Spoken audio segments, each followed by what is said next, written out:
楚风带着灵狐月月等人一路远去，直到他觉得来到了一个相对安全的地方后，才停下来。而一路走来，楚风也将那湖泊内的情况告知了灵狐安安以及白衣安掌教他们，所以他们也知道那象山谷如今很危险，是不能再回去了。今后有何打算？楚风对灵狐月月问道。准备跟随掌教大人重新建立白衣安。灵狐月月说道。月月，安，白衣安便不要重建了，我累了，想一个人安安静静的度过余生。白衣安掌教说道。虽说他逃过了一劫，可之前险些被自己弟子毒死，显然也让他心有余悸。掌教大人，那我陪您。灵狐月月说道。我也陪您。灵狐安安也是说道。不可，你们年纪轻轻，大好前程，岂能随我浪费？白衣安掌教说道。掌教大人，被至亲之人伤害后，我也对这个世界丧失希望了。灵狐月月苦笑着说道。天下间什么人都有，你总不能因为遇到极恶之人就不相信世间有好人了吧？虽然有人伤害了你，可还有安安不离不弃的陪着你，哪怕萍水相逢，也有白衣安掌教救你。你若这样便对世界绝望，那可真就辜负了那些爱你的人。就在此时，楚风终于开口。每个人的道路都是自己选的，灵狐月月，你自己想清楚吧，是就这样逃避，还是为那些爱你的人勇敢下去？说完这番话后，楚风便对几人抱拳施礼，随后便转身离开。只是楚风的身影虽然已经消失，但灵狐月月却仍旧站在原地，望着楚风离去的背影，迟迟不肯离去了。小姐，修罗大人已经离开了。灵狐安安说道。安，你有没有觉得修罗大人他像一个人？灵狐月月问道。像一个人？谁啊？没觉得呀。灵狐安安仔细想了一下，脑海中与修罗大人接近的人，可最终却没有找到一个相像的人。楚氏天族的那个家伙，楚风。灵狐月月说道。他呀，他怎么和修罗大人比啊？先不说天赋上，修罗大人完胜于他，这人品上更是差了10万8千里。修罗大人他不仅天赋撂的，更是心怀天下。楚风那等小人怎么能与修罗大人比？灵狐安安说道。安，不要这样说，我们不能因为与那楚风是敌对，就这样贬低于他。虽然与他接触不多，但还从未听闻过他做出小人的举动，反而都在传他为人仗义。灵狐月月说道。可是小姐，若不是因为那楚风，我灵狐天族也不会4分5裂，落到今日这般田地。灵狐安安说道。那都是我父亲的决定，是他的野心，使得灵狐天族落到了今日田地。安，不可将这件事情怪罪到他人头上，毕竟楚氏天族从未主动招惹过我们，是我们将他们逼到了绝境，否则祖武龙城的城主龙道之也不会出面。灵狐月月说道。小姐说的我其实都懂，只是爱。灵狐安安也不知道该说什么了，只是回想起如今灵狐天族的境地，他的脸上却涌现出了伤心。掌教大人，您准备去哪里隐居？忽然灵狐月月看向白衣安掌教，还未定，有可能是云游四海，走到哪里算哪里吧。月月，先前那位修罗大人说的很对，你应该振作起来，不该逃避。白衣安掌教对灵狐月月劝道。多谢掌教大人。灵狐月月随后将那个葫芦取出，想要还给白衣安掌教，可却发现那葫芦竟然碎裂了。掌教大人，我真是罪该万死，如此宝物竟然被我弄坏了。看到那碎裂的葫芦，灵狐月月又慌又乱，同时自责不已。可对此，白衣安掌教却是笑了笑。当初那位大人交给我的时候，就告诉过我，这葫芦并非长久使用之物，它的使用时间是有限的，所以才告诉我，除非危急时刻，否则不要催动它，不然为何这葫芦在我手中这么久，我都未曾使用过它呢？所以掌教大人，这葫芦已经没用了。灵狐安安问道。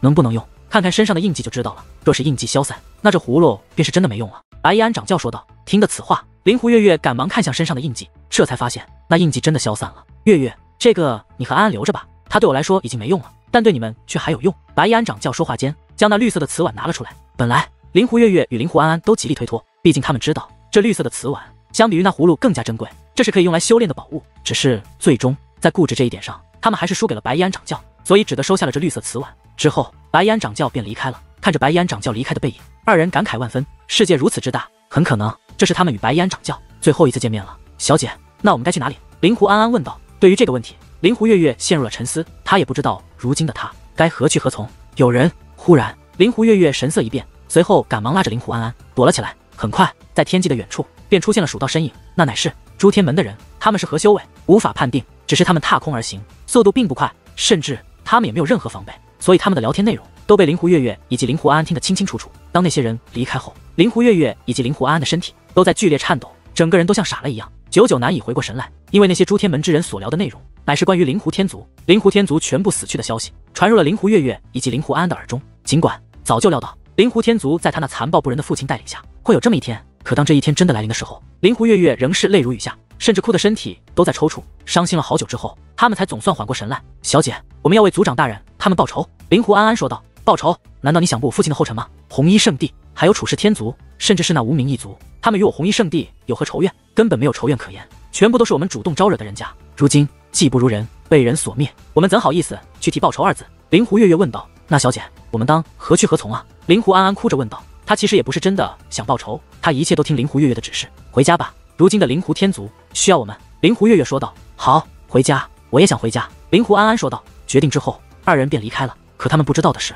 当他们离开的时候，竟然有着一道隐藏在虚空中的目光注视着他们。那个人乃是楚风。其实，刚刚从空中路过的诸天门之人根本不是真实的人，是楚风运用结界阵法伪造出来的人，目的就是想让灵狐月月以及灵狐安安知道他们族人已死的消息。之所以这样做，就是想让灵狐月月回归到灵狐天族，不想他漂泊在外。当然，这样做的结果有两个，一个就是如同灵狐月月会想尽办法复仇，而另一个就是现在所发生的。楚风不是没有顾虑，只是他最终还是选择这样做，那是因为他知道这件事情是瞒不住的。不过令楚风欣慰的是，灵狐月月他的身上并没有仇恨，他终归是一个识大体的人，知道何谓对，何谓错。看到这样的灵狐月月，楚风很是欣慰，毕竟灵狐月月本来是要死的，是他救了灵狐月月。灵狐月月若是变成复仇者，去伤害楚风在意的人，那楚风也会有负担。不过好在灵狐月月选择了一条正确的路。之后，楚风便前往了红衣圣地闭关之所，想要将向山谷的事情告诉红衣圣地，让他们有个心理准备。可不曾想，当楚风到达之时，却发现红衣圣地的所有人全部离开了，并且也没有留下一丝线索。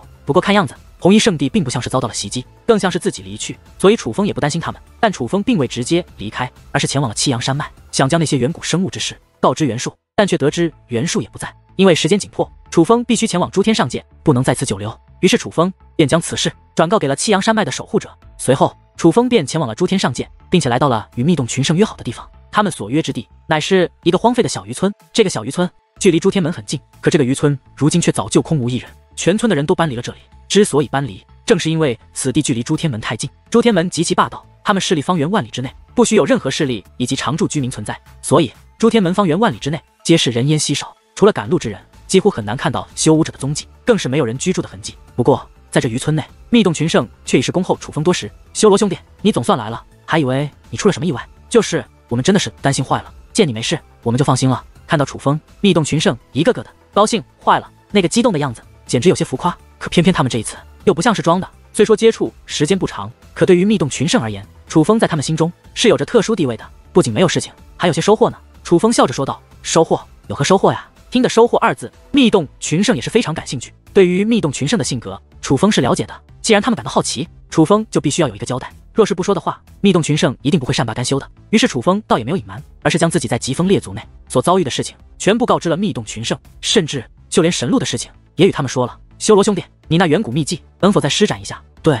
你施展一下，我们看到实物才好帮你判定这到底是何级别的秘籍。听闻楚风讲述了他的经过之后，密洞群圣最感兴趣的便是那个神路。我说了，这个力量我无法掌握，除非他找我，否则我是无法施展的。楚风叹道：听你所说，此物还真是不简单啊。宝物？修罗兄弟，你这是捡到不出世的宝物了呀，这可真是天大的机缘啊，这就是命啊，你也太幸运了吧。密洞群圣欣喜若狂，就好像得到那远古秘籍的是他们一样。好了，我的事情已经告诉你们了，还是谈谈正事吧。关于这次行动，你们准备的如何了？你们之前可是说一切交给你们，我只要按时来到这里就可以了。楚风说道：修罗兄弟，我们办事你放心，我们这些日子耗费巨大资源，在诸天门外布置了一座大阵，阵法启动，短时间之内没有人能够伤到你，到时候你就可以安然离开。至于混入其中去抢夺那宝物，本身就难不倒你，毕竟你本身就是小辈，随便伪装一个身份就可进入那结界空间之内，而只要进入结界空间之内，你便可以为所欲为。那些小辈根本不是你的对手。至于诸天门的那些高手，他们就算再厉害，却也因为年龄所限，无法进入那个空间之中，所以那宝物非你莫属。而当你离开的时候，我们就催动大阵，你就可以安然离开。密洞群圣说道：那阵法真的那么厉害？楚风问道。放心，这阵法绝对不会有问题，我们为了这阵法可是耗费了极大力气，保证没人能够伤到你。莫说诸天门的人，就算其他星域的霸主也是对你没有办法。密洞群圣拍着胸脯保证道：这阵法如此厉害，能否运用这阵法杀了他们？楚风问道。杀谁？你要杀诸天门的掌教吗？密洞群圣问道。能杀吗？楚风问道。这个不行，虽然那阵法能够护你周全，可却无法伤害他们，并且阵法时间有限，你必须在有限时间内逃脱。是这样的，修罗兄弟，我们这座阵法等于是一座灵式的空间传送阵，当你从那至宝的空间内走出后，你就进入这座阵法，那阵法可以将你直接转移到安全的区域。当然，我们会提前在你身上做好印记，唯有拥有那印记的人才能进入那座阵法之中进行传送，所以就算诸天门的人想要追赶你都是没有办法，他们只能眼睁睁地看着你拿走他们梦寐以求的宝物，却又无可奈何。密洞群圣老大补充道。原来是这样，那我懂了。楚风说道。你就放心吧，修罗兄弟，我们不会害你，我们可是做好了万全之策，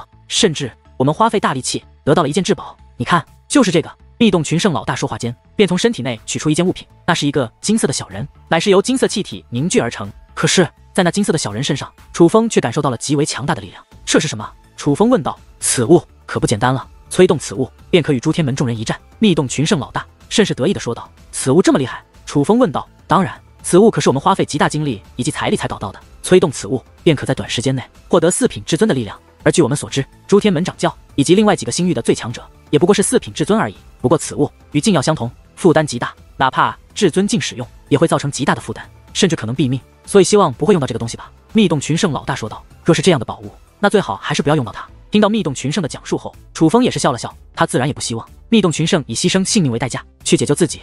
放心吧，修罗兄弟，虽然我们的戒灵之术不如你，但我们身上的宝物多呀，在诸多宝物的加持之下，我们布置的阵法非常厉害，那阵法一定可以带你安然离开。这件东西基本用不到。密洞群圣再度保证道。随后密洞群圣便开始在楚风的身上做印记，因为他们早有准备，提前就已经布置好了印记阵法，所以将印记刻画到楚风的身上，并未花费太多时间。融入印记期间，楚风也与密洞群圣聊了一些关于此次行动的事情。楚风得知，除了诸天门外，另外5个星域的霸主势力都已经来到了这诸天上界之中，他们分别是苗氏天族、龙凤仙阁、九星天山、风雷剑派、烈火书院。这5座势力都很重视这件宝物，所以5座势力的掌交级人物全部都来了。也就是说，如今楚风他们要面对的不仅是诸天门，还有5个势力与诸天门相同的庞然大物。至于那些小辈，楚风也有些了解，只是根本就不足畏惧。别看那些小辈在各自星域都是最强的小辈，可若与现在的楚风比，却仍有着很大的差距。先不说楚风即将成为龙纹级圣袍界灵师，单说楚风自身的修为，也与他们有着不小的差距。修罗兄弟，反正距离那盛世开启还有几日时间，不如我们先去找点乐子。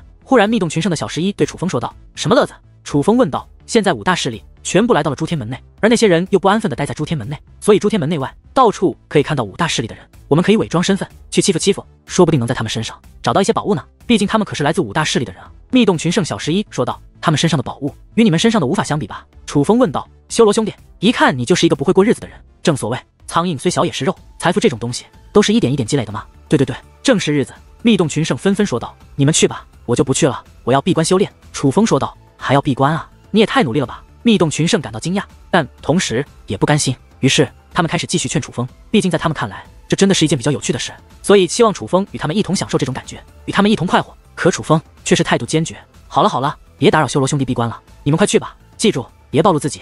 密洞群圣老大说道。大哥，你不与我们同行吗？密洞群圣的老二问道。同行个屁！你们没听修罗兄弟说他要闭关吗？我当然要留下守护他，否则他出现危险怎可办？毕竟这里可是诸天门的领地。密洞群圣老大说道。对啊，我们差点忘记这一点。那我也不去了，我在这里守护修罗兄弟。我也不去了，我也要做修罗兄弟的护法。那我也不去了。听闻密洞群圣老大的一番话后，密洞群圣竟然集体选择守护楚风。对此，楚风自然不太同意。楚风虽然为人仗义，但是他却是一个不喜欢麻烦别人的人，所以他希望密洞群圣继续去做他们感兴趣的事情，没必要在这里守护他。可是密洞群圣的性格简直比楚风还要倔强，决定之后便不准备更改。这种情况下，楚风也是没有办法，只能答应了他们。来时的路上，在那远古船送阵航行的时候，楚风可以运用至宝赶路，所以不用耗费精力。因此在来时的路上，楚风就已经在运用那精神泉水修炼，并且取得了不错的成果。楚风之所以在这个地方也要选择修炼，就是想要一举突破到龙纹级圣袍界灵师。此时密洞群圣因不想打扰楚风，所以都离开了这座屋子，到其他地方去了。他们是想在暗中守护楚风。不过当他们离开之后，楚风却并没有立刻开始修炼，因为楚风还有件事情让他有些疑惑。于是楚风进入到了界灵空间之内。每次进入界灵空间，楚风都会感慨万千，尤其是看到那正在闭目修炼的女王大人，楚风都会心中一颤。算一算时日，女王大人闭上双眼进行修炼已是有些时间了。女王大人闭关修炼的时候，楚风还是天仙境。当初的楚风还在与小辈争锋，那时的灵狐鸿飞还高高在上，甚至宛如传说。对那时的楚风来说，灵狐鸿飞还是一位可望而不可及的存在。可现在楚风不仅超越了，跳出了天仙境，更是跳出了5仙境，修为已是接近尊者巅峰，甚至马上楚风就要突破到龙纹级圣袍界灵师，将获得与至尊境一战的力量。就连名震祖武星域的传说级小辈灵狐鸿飞也已死在了楚风手中。楚风只要顺利突破到龙纹级圣袍界灵师，便可与祖武星域最顶尖的人物一战。至于小辈，早就没有人能够与楚风相提并论。这样的变化不可谓不大，虽然算一算时间过去的不是特别久，可楚风的进步却是极快。而女王大人虽然得到了传说中的修罗神石，可这么久的修炼时间，楚风不能确定女王大人再度苏醒时，她的收获是否与她修炼时间成正比。所以在不确定的情况下，楚风是想帮助女王大人的。刚好前些时日在象山谷那湖泊内所抓到的修炼之物是对界灵有着极大帮助的，所以楚风便想将这修炼之物给女王大人使用。此时楚风已经将那修炼之物再度拿了出来，希望这次能够成功。楚风说话间便开始运用结界之术，包裹住那修炼之物，在楚风的催动下，缓缓地将那修炼之物推向女王大人。很快，楚风的结界之术开始变化，使得那修炼之物开始分裂，化作气体，向女王大人的身体融入而去。楚风想做的很简单，这修炼之物不仅只对戒灵有用，且没有任何狂暴之力，根本无需感悟炼化，可以直接进行融合。只要彻底融合成功，便可获得修为。唯一需要的就是融合的时间而已。可忽然，那已经融入女王大人体内的修炼之物忽然开始颤动，紧接着全部倒退而出。虽然女王大人纹丝未动，毫无变化，可那强大到冲击力不仅将所有修炼之物推了出来，甚至就连楚风也被震得倒退数步。而那已经被楚风以结界之力化为气体的修炼之物，也是再度恢复成了之前的模样。又是这样，是这修炼之物有问题？楚风眉头紧皱，他心中的疑惑其实就是关于此事。楚风当初抓到这修炼之物后，就是想给女王大人用的，并且他也真的这样做了，并且已经做了几次，可每一次的结果都与这一次一样。这修炼之物虽然极为柔和，但却无法为女王大人所用，总是会被排斥而出。这些日子，楚风一直在改变结界阵法，尽可能让那修炼之物以最完美的姿态进入女王大人身体。而这一次，楚风几乎已经做到了极致，可哪怕如此，竟然也是失败告终。此时，楚风将目光投向了另一边，在这戒灵空间内，可不止女王大人一个绝世美女，还有另外一个，那便是雨莎。雨莎的容貌虽然不及女王大人，但却也有着她独特气质。当然，楚风将目光投向雨莎，可不是因为她的美貌，而是因为那修炼之物。楚风再度运用结界之力，催动那修炼之物。只不过这一次，楚风将那修炼之物化作气体之后，把它推向了雨莎。楚风是想判断一下，究竟是修炼之物有问题，还是女王大人在抗拒。倘若是修炼之物有问题，他就再想想办法；倘若是这修炼之物顺利进入雨莎体内，那便说明是女王大人在抗拒，索性就将这修炼之物交给雨莎。而令楚风没想到的是，这修炼之物不仅顺利进入雨莎体内，并且速度极快，快到令楚风啧舌。之前楚风将修炼之物融入女王大人体内时，是自己运用结界之力向内推的，可是这修炼之物靠近雨莎之后，却直接被雨莎吸入了体内。一个是抗拒，一个是渴望，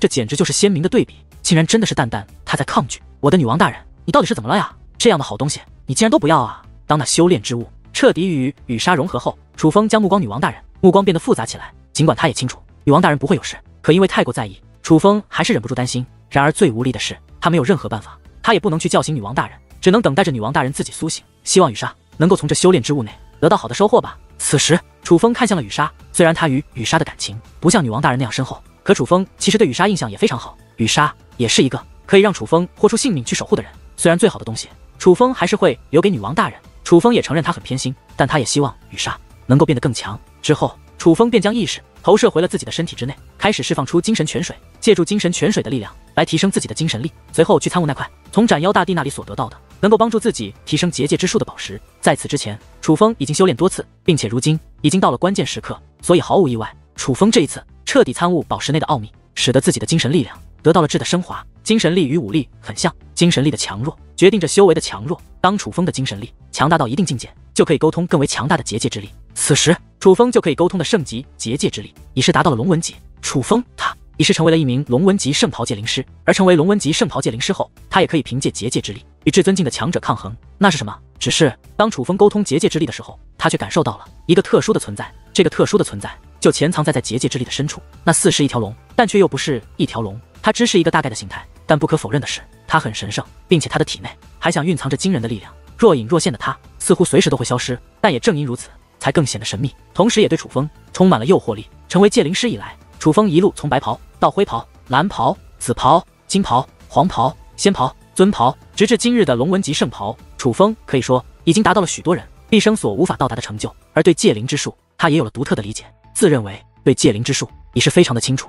可如眼下这种情况，他还是第一次遇到，所以他很想知道这个忽然出现的东西到底是什么。于是楚风便用精神力去与他沟通，想要凭借精神力将它拆解开来，看一看这个神秘的物体究竟是什么。可是楚风刚刚触碰，不仅精神力瞬间退散，甚至感觉自己的脑袋都快要炸裂开来，席卷全身的痛楚让楚风更是毫无准备的楚风发出了一声痛苦的哀嚎。甚至在那一瞬间，楚风的意识不仅回到了身体，更是感觉大脑以及全身都处于麻痹状态，扑通一声摔倒在了地上。楚风整个人就像是大病一场，刚刚是苏醒一样，不仅头脑不清醒，就连身体也不太灵敏。当楚风缓过神来时，竟然目露恐惧，心有余悸。那是什么鬼东西？楚风忍不住说道。猛然间，房屋的门碎裂开来，紧接着密洞群圣全部冲了进来。冲进来的第一时间，他们便用那紧张的目光凝视着楚风。修罗兄弟，你怎么了？密洞群圣是听到楚风的哀嚎之后才冲进来的，而当他们冲进来之后，便看到了那躺在地上的楚风，顿时更加担心了。因为此时的楚风不仅躺在地上，并且这脸色也很不好看，尤其是在楚风的眼中，竟然还有这恐惧之色。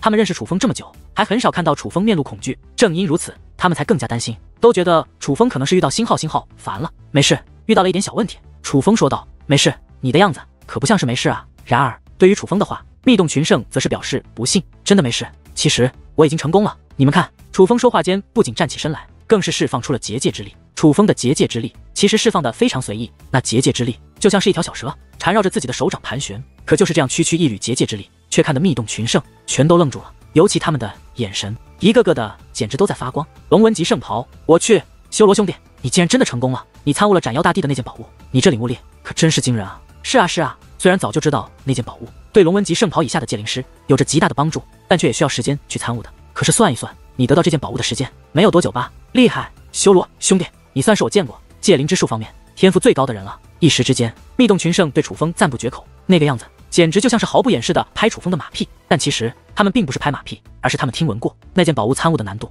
所以这是发自内心的赞叹。虽然密洞群圣都在为楚风感到高兴，但楚风却是感到有些惭愧。可惜这个东西我没办法让你们也进行参悟，并且也没有办法转达那其中的奥秘。唉，楚风无奈的叹息一声。楚风之所以如此惭愧，乃是因为他们当初去斩妖大帝墓为的就是这件宝物。可是最终阴差阳错之下，只有楚风自己得到了这件宝物，并且只有楚风自己能够修炼。这样一来，楚风就像是吃了毒食一样，自然觉得有些对不起密洞群圣。修罗兄弟，自家兄弟不说两家话，能得到斩妖大帝的传承，那是你的本事，过去的就别想了。如今这诸天门内可是有着不出世的宝物，并且我们能做的实在有限，还要靠你呢。对，过去的就过去了，咱们抓住眼前的机会，比什么都强。密洞群圣笑嘻嘻地说道，虽然他们视宝如命，但却也很明事理，至少对楚风是这样的。放心，不管那是什么宝物，有着怎样的本事，我都一定帮你们搞到手。楚风以保证的口吻说道，他是真的下定决心这样做，不仅是为了宝物，也不仅是为了对付诸天门，也是补偿密洞群圣。有人来了。可忽然，密洞群圣以及楚风都是神色一变，他们全都感应到有人正在向他们这个方向飞掠而来。随后他们不仅布置结界阵法，将他们隐藏在屋子之内，使得外人无法察觉到他们。同时他们也都使用各自的观察手段向外面看去，这才发现自外面来了一伙人，那是一群小辈，有男有女，总共7人。他们穿着相同的服饰，似是道士的长袍，但是在身后却刻着如同风雷交织的图腾。最主要的是，他们的身后全都背着一把相同的剑，那剑体之上竟然有着雷霆涌动，风雷剑派。此时楚风以及密洞群圣都是认出了这些人的来历，他们的穿着太有特色了。尽管是第一次相见，但楚风也能猜到他们应该就是风雷星域的霸主级势力风雷剑派的人。风雷剑派的人身上都有一把风雷剑，风雷剑可以用特殊的法诀催动，可释放风雷。不过风雷剑并不只是一个标志，更是一件特殊的宝物。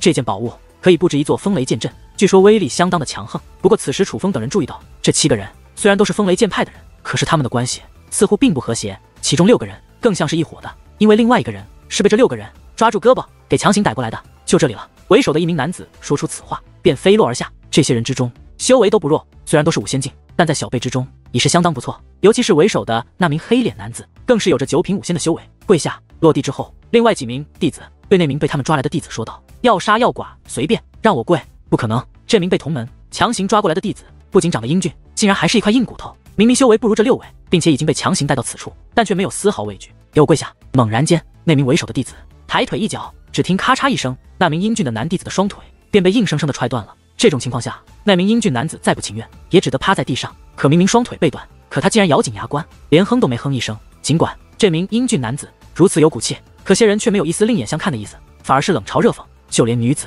对他也是充满敌意。宋萧，大家本是同门，我也不想难为你，只要你离白师妹远一点，我可以当做什么都没有发生过。那名为首的男子对其说道，王晨，白师妹大家都喜欢，你想追你就凭你的本事追，你威胁我宋萧是不会怕的。那宋萧口中的王晨自然便是那位为首的男子。而听到这里，楚风以及密洞群圣众人也都看不明白了。很显然，这些弟子闹矛盾是因为一个姓白的女弟子。果然自古美女是祸水啊，还好咱们兄弟不好色，不然搞不好也会骨肉相残。密洞群圣小11说道，哎呦，可小11此话刚刚说出，便发出了一声惨叫。是密洞群圣的老大狠狠地在小11的脑袋上敲了一下。不仅如此，他更是怒声训斥道，你放什么狗屁呢？咱们兄弟岂会因为区区女子而骨肉相残？哎呀，我开个玩笑嘛，你别当真的大哥。小11说道，什么玩笑都可以开，咱们兄弟的感情不能用来开玩笑。密洞群圣老大说道，不仅他如此，就连密洞群圣的其他人也是纷纷斥责小11，我知错了，我知错了，再也不敢了。小11看出诸位哥哥们是真的不高兴了，于是赶忙认错。虽然他们在这屋子内吵得很大声，可是因为隐藏结界的缘故，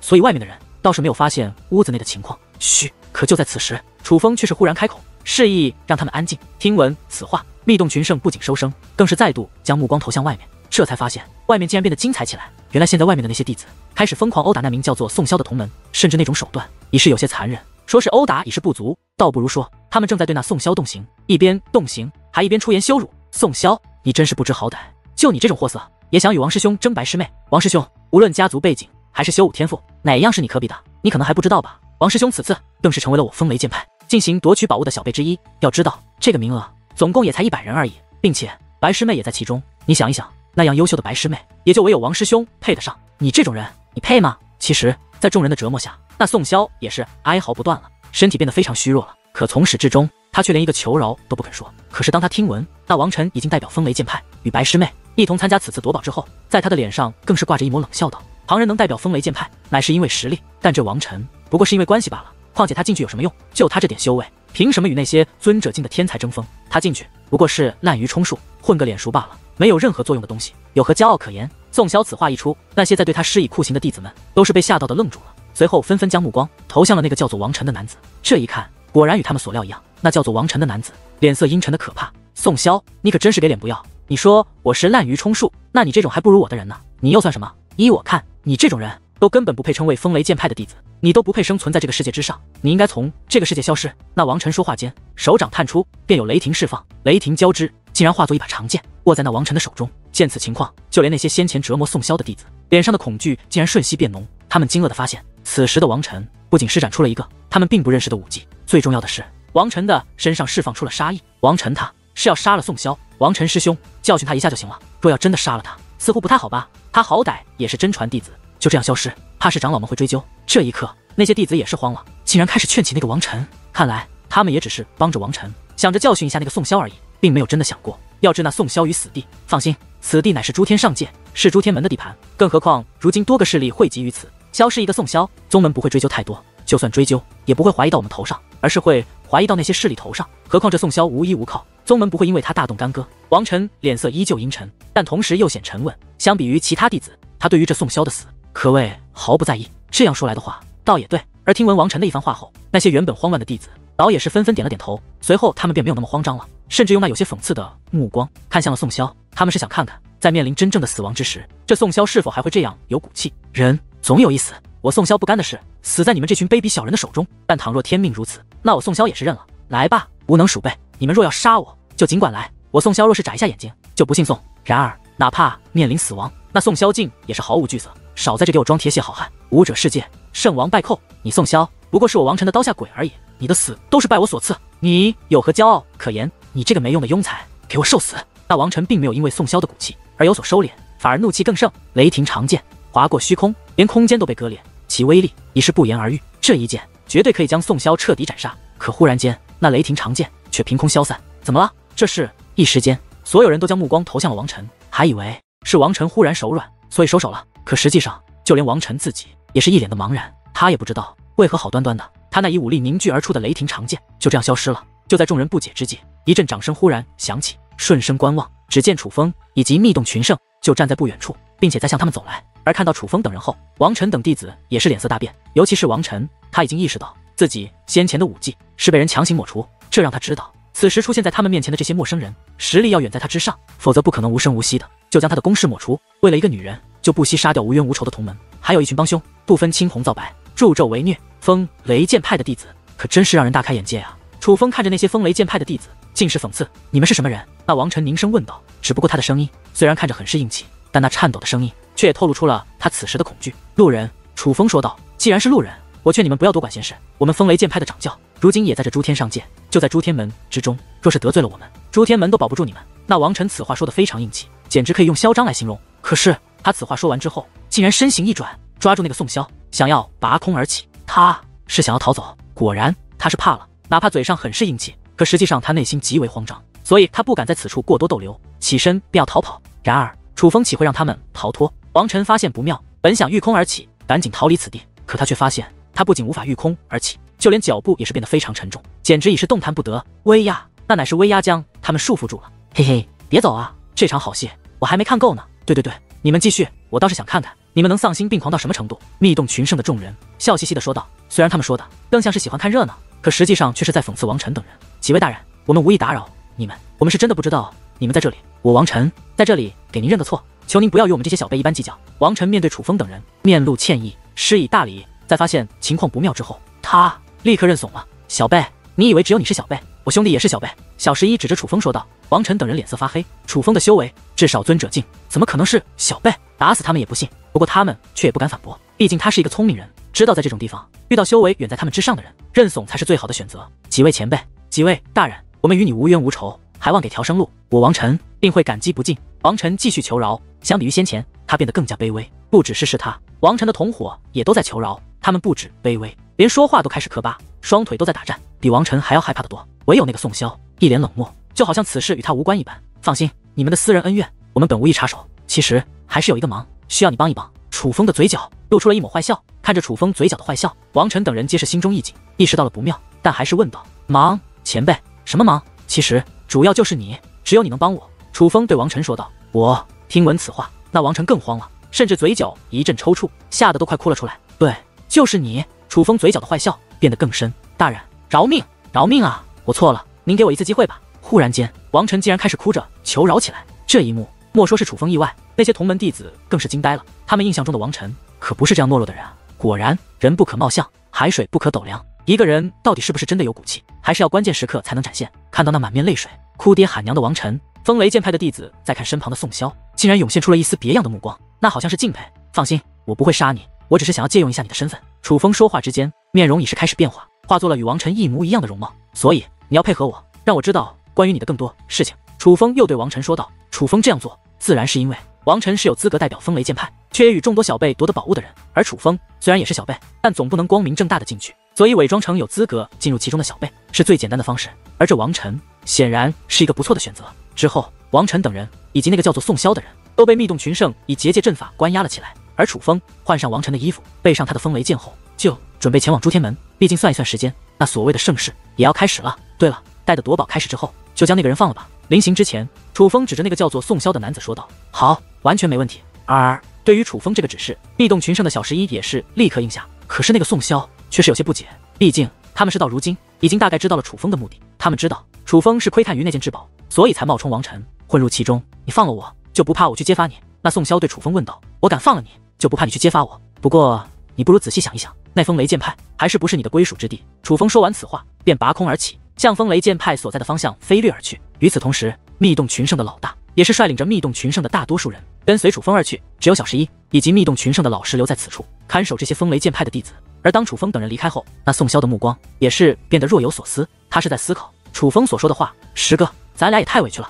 大哥和修罗兄弟他们都先去看好戏了，就留下咱们两个在这里看守这些废物。要我说，这些废物直接杀了就行了，何必浪费咱们宝贵的时间呢？小十一对身旁的密洞群圣老师说道。而他此话一出，王晨等弟子顿时吓得脸色铁青，随后一阵哭天喊娘、磕头求饶的声音便响彻开来。大人，你们千万手下留情啊！刚刚那位大人都说要放我们一条活路了，您不能食言啊！他们害怕呀，害怕眼前这两个人真的一个不高兴就把他们给杀了，真是一群窝囊废。看着王晨等人此时的模样，密洞群圣小十一发出了鄙夷的声音。十一，别急，反正等夺宝开始之后，咱们就可以跟过去了。而既然修罗兄弟以及大哥都不想杀生，咱们就听他们的吧。密洞群圣的老师说道。也对，不过在这里等着也太无聊了吧，不如就拿他们找点乐子吧。小十一坏笑着将目光投向了王晨等弟子。听闻此话，原本在作揖求饶的王晨等人再度心中一紧，随后开始瑟瑟发抖。尽管不知道这个家伙到底要对他们做什么，可他们还是感受到了浓浓的不安。诸天门不仅仅是诸天上界的霸主，更是诸天星域的霸主。按理来说，诸天门的领地应当神圣无比，应当各方朝拜。可偏偏对于许多人来说，诸天门的领地却是神秘的。之所以如此，乃是诸天门立下的规矩，除非是诸天门邀请的人，否则不许任何人踏入诸天门的领地。但是今日则是不同，因为这场盛世，诸天门邀请了整个诸天星域各方知名的势力，甚至不仅仅是诸天星域，就连其他5座星域的知名势力，诸天门也是邀请了不少。这的确是一场名副其实的盛世。因为邀请人数众多，所以诸天门将这场盛世的举办之地设置在了诸天门之外。在诸天门外，临时搭建了一座极为巨大的浮空广场。浮空广场的中心乃是一片非常辽阔的空间，什么都没有摆放，而四周则是由一座座宫殿群组成。宫殿群内有露天的阁楼，也有封闭的殿宇。可无论怎样的宫殿，那窗口都对着一个方向，那便是浮空广场辽阔的中心区域。这些宫殿群都是观看者所用来休息的地方。宫殿群虽多，却并没有连在一起，都已被分割开来。甚至在每片宫殿群的顶端都挂着一面的旗帜，旗帜上面分别写着各方势力的名字，也就代表着相应的势力应该进入相应的区域。看来这诸天门很有自信啊！楚风见此阵势，便觉得诸天门对于那宝物已是志在必得，否则他完全没必要邀请这么多人。邀请这么多人，势必是想让人们见证什么？见证当然是希望人们见证他们的成功，总不可能是希望众人来见证他们的失败吧。所以楚风才猜测，朱天门应该是有了一定的把握，可以夺得这件宝物，所以他们一定不会弄出这么大的阵仗。此时，楚风已经混入了风雷剑派之中，并且与那些参加此次夺宝的弟子在同一座宫殿之中。这是一座封闭的宫殿，楚风等人可以看到外面的一切，但外面的人却看不到这宫殿内的情形。等到夺宝开始，这座宫殿大门就会开启，楚风等人就将一同离开这座宫殿，进入那宝物所形成的世界之内。所以，观察了一番外面的情景之后，楚风也是将目光投向这些风雷剑派的弟子之中。楚风是在找一个人，那个就是白露露。别说，这还真是一个有些脱俗的姑娘，难怪那王晨不惜杀掉同门，而宋萧就算死也不愿屈服。楚风所寻找之人，正是那王晨以及宋萧等人口中的白师妹。楚风已经得知那个白师妹叫做白露露，并且也知道了她的样子。但是当楚风看到本人之后，却不得不承认，这白露露本人比楚风预想的还要好看一些。其实不是好看，主要应该是气质。若无论五官，这白露露属于那种资质偏上，并且只是偏上一点点的那种，勉强可称得上是美丽，但与倾国倾城却有着极大距离的那种女子。但是她不仅皮肤白皙，更是极为清纯，尤其那个乖巧的样子以及清澈的眼神，就像是一只不染凡尘的小精灵，让人看到便会有一种保护欲。而这样的女子的确是很讨人喜欢的。那个红衣圣地是什么势力？就在楚风暗中观察那白露露的时候，风雷剑派的弟子则是在观察着外面的情况。而此时红衣圣地4个字落入了他们的眼帘之中。他们之所以会注意到红衣圣地，那乃是因为此处每个区域都已是人满为患，可唯有红衣圣地一个人都没有。而算一算时间，这盛世马上就要开始，大家都算看出来了，这红衣圣地就是不给朱天门面子，放了朱天门的鸽子啊！红衣圣地我倒是有所谓耳闻，红衣圣地之内美女成群，尤其是其中一个叫做殷妆红的女子，那更是被誉为诸天星域的第一美女。风雷剑派中一名弟子说道：第一美女这种头衔我可听过太多了，可真正算得上美女的却是少之又少。可是对于此话，却立刻有女弟子表示怀疑，那话语之中隐隐间还带着一丝酸气。师妹，这你可就错了，这殷妆红可不是虚名，我听闻这朱天门的南宫一凡对那殷妆红都是非常的喜欢。那名弟子继续说道。听到这里，莫说那名女子神色一动，在场的其他弟子也是来了兴趣。从他们的反应，楚风看得出来，南宫一凡的确声名远播，不过这也正常，毕竟此次对决乃是小辈交锋，他们自然要搞清楚对手的实力。而南宫一凡身为诸天星域最强小辈，是他们不可忽略的存在。可是当得知那红衣圣地皆是女子，并且殷妆红更是南宫一凡所青睐的女子之后，这风雷剑派之中的声音竟然变得越来越酸，甚至有人开始批评红衣圣地。而批评红衣圣地的大多都是女弟子。看到这一幕，楚风不得不感叹，女子的嫉妒之心还真是有些可怕。明明素未谋面，只是听闻对方美貌，竟然也会产生嫉妒。事实上，此时红衣圣地这4个字可不仅仅是风雷剑派在讨论，许多人都在讨论，大家讨论的几乎是一样的，那就是为何红衣圣地身为诸天星域的势力，居然敢不给朱天门面子。但相比于好奇的众人，楚风则表现得较为平静，毕竟楚风早就知道朱天门与红衣圣地的恩怨，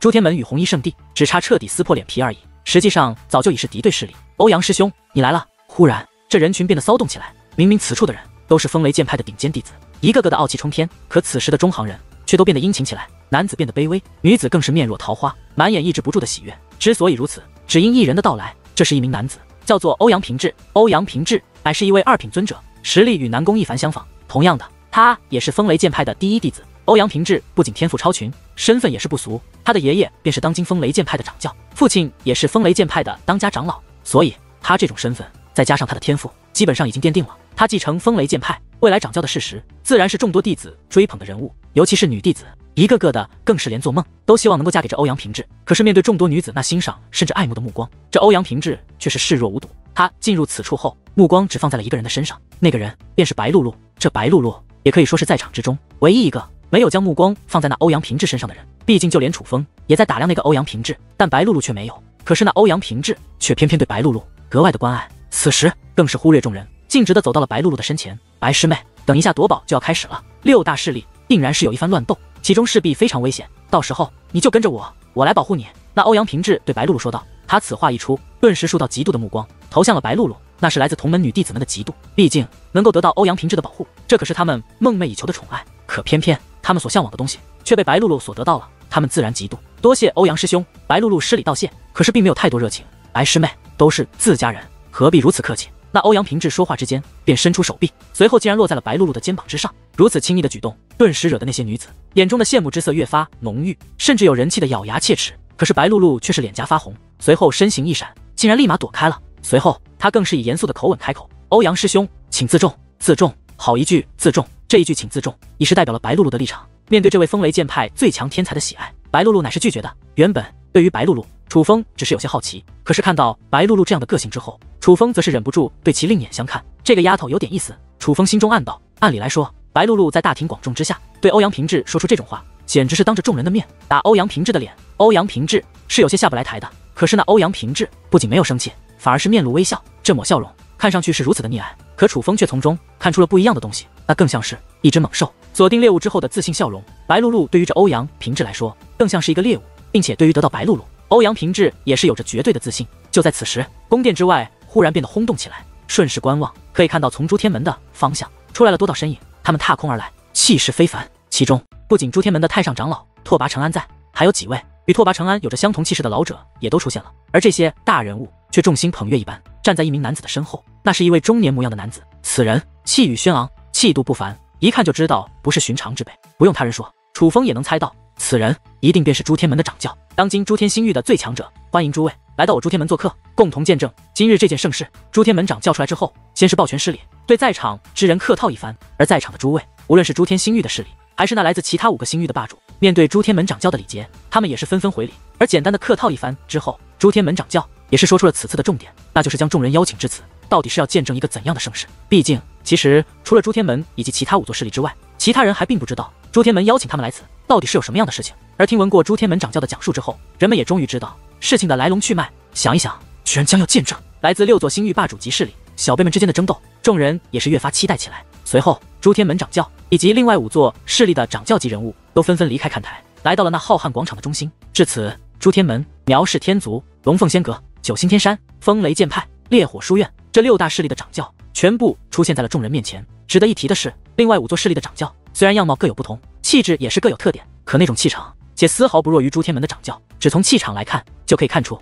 这6位当真是同一个级别的高手。不过此时人们的注意力却并没有只放在这6位大人物的身上，因为眼下朱天门掌教从乾坤袋内拿出了一个盒子，那盒子乃是石头打造而成，是一个石盒。这石盒看上去非常的朴素，没有任何特殊之处，唯有盒子上面5个空缺的地方颇有看点。当朱天门掌教取出那盒子之后，另外5座势力的掌教也都将手摸向各自的乾坤袋，随后他们的手中竟都出现了一块石头，而那石头正好与那盒子上面空缺的地方相吻合。眼睁睁看着他们将那5块石头放在盒子上面之后，人们的内心皆是变得激动起来。可是人们预想的场面却并没有发生，本来人们还以为是出现了什么问题，可却发现朱天门掌教以及其他5座势力的霸主却是非常的淡定，他们已经离开广场中心，跟随朱天门掌教一同落座到了主看台之上。落座之后，他们互看一眼之后，便同时捏动法诀，随后对着那石盒一指，下一刻一道耀眼的光芒便释放开来，而那光芒所源自的地方正是那石头所在的地方。光芒扩散，横扫天际，瞬间便笼罩这片天地。那光芒太过刺眼，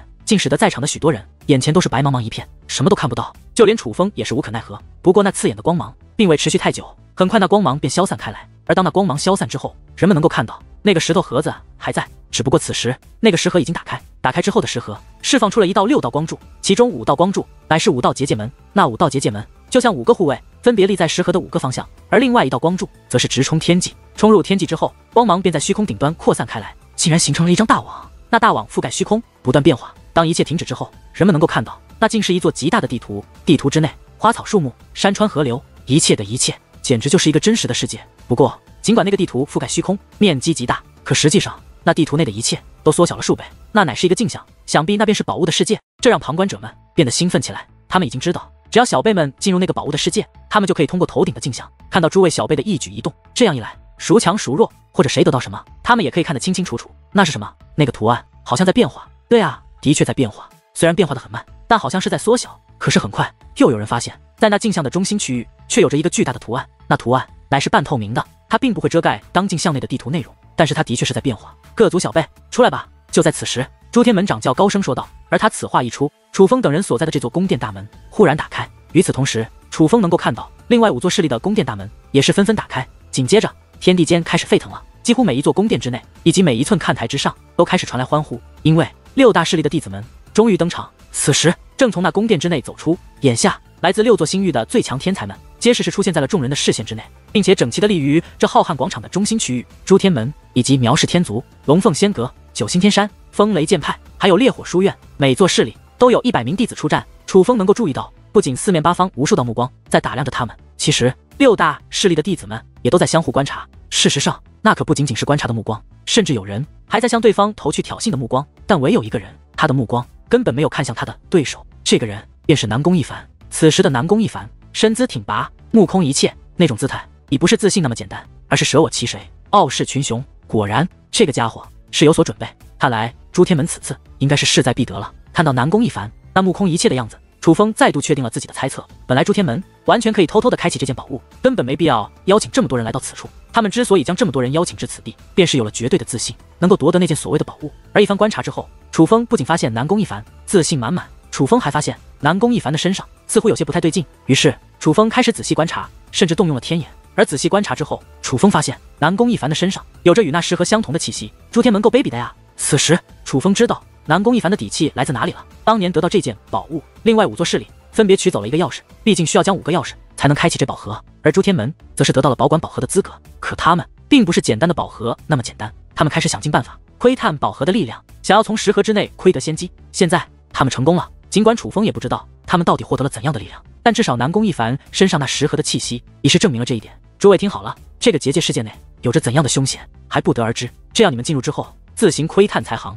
你们的任务就是将隐藏在这结界世界内的宝物给取出来。但既然宝物有限，争斗在所难免。但事先说好，争斗可以，但必须点到为止，不可伤及性命，不得废除修为，也不得重创身体。若是有人胆敢违背这一点，无论他属于哪座势力，我们6大势力将会一同制裁于他。朱天门洪亮的声音响彻开来。而对于他这番话，众位小辈也是齐声回应，表示他们会遵守规定。另外还有最重要的一点，你们看到那镜像上面的图案了吗？那是时间，你们此次只有10个时辰的时间。朱天门掌教指向了那镜像上面正在渐渐收缩的图案。原来那是时间吗？这结界世界竟然还有时间！听闻这番话后，在场的许多人都感到惊讶，但是来自6大势力的人，包括6大势力的小辈们，却并没有太大的反应。显然他们早就知道这结界世界内是有时限的，时间到了，你们都将被传送出那结界世界。但重点是，这结界世界只能开启1次，你们只有1次机会。准确来说，你们只有10个时辰的时间，所以此次你们可以说得上是肩负重任，成败在你们身上了。去吧，完成你们的任务。无论是谁拿到那件传说中的宝物，那他都将是